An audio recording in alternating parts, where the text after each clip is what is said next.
बाप जो माँ चार चार बेटों को, पांच पांच बेटों को सुख दुख बाप मेहनत करके पाल पोस कर बड़ा कर देता है, अधिकांश देखा जाता है चार चार पांच पांच बेटों पर एक माँ बाप को नहीं खिलाया जाता है।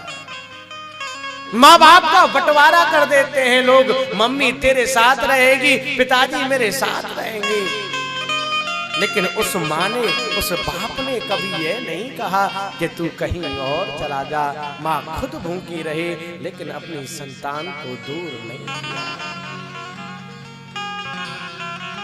आजकल देखा जाता है विवाह संस्कार हुआ, आजकल की जो कन्याएं आ रही हैं वो प्रयास करती हैं, वो सास ससुर को तो पसंद ही नहीं कर रही। मैं एक दिन YouTube पर सुन रहा था तो किसी ने बहुत अच्छा व्यंग्य किया। एक कन्या उसमें कह रही थी, यदि किसी पे यदि माँ बाप बोझ होते हो तो वो अपनी पुत्रियों को साथ रहने का अधिकार दे दे। कहते हैं ना कि पुत्री के पास जाकर के माँ बाप नहीं रह सकते, वहां खा नहीं सकते, पी नहीं सकते। उसने बड़ा सुंदर व्यंग किया, यदि अनाथ आश्रम आपको अनाथ है वृद्धाश्रम बंद कराने हैं तो बेटियों को माता पिता को रखने का अधिकार प्राप्त हो जाए, अनाथ आश्रम एक भी नहीं रहेगा।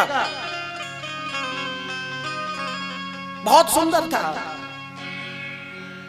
लेकिन किसी पुरुष ने बड़ा सुंदर व्यंग किया, बोले जो बेटियां कहती हैं कि हमारे माँ बाप को हमारे साथ रहने का हमें अधिकार प्राप्त हो जाए, वही बेटियां सास ससुर को सास ससुर न समझ करके माँ बाप समझने लग जाएं तो भी अनाथ आश्रम बंद हो सकते हैं।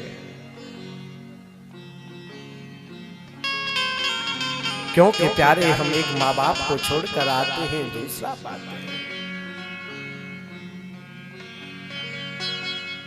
मैं एक दिन एक वीडियो देख रहा था, फेसबुक पर आ रही थी कि एक व्यक्ति अपनी माताजी को अनाथ आश्रम छोड़ करके आया। ध्यान देना, ये विनोद वाली बात नहीं है, ये हर व्यक्ति के साथ घटना होने वाली है। वो अपने पत्नी के दबाव में अपनी माता को अनाथ आश्रम छोड़कर आया और जैसे ही वो घर में आया ना तो उसका छोटा सा पुत्र कहता है, पिताजी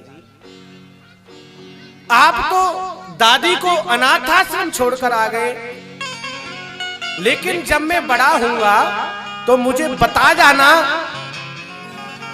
कि नजदीक में अनाथ आश्रम कौन सा है। उसकी माता बोली, क्यों, तुझे क्या करना? बोले, जैसे तुम दादी को छोड़कर आए हो तो एक दिन तुमको भी तो मैं छोड़ने जाऊंगा ना। मेरा कहने का तात्पर्य है प्यारे, हम जैसा करेंगे उसका परिणाम हमें भोगना पड़ेगा।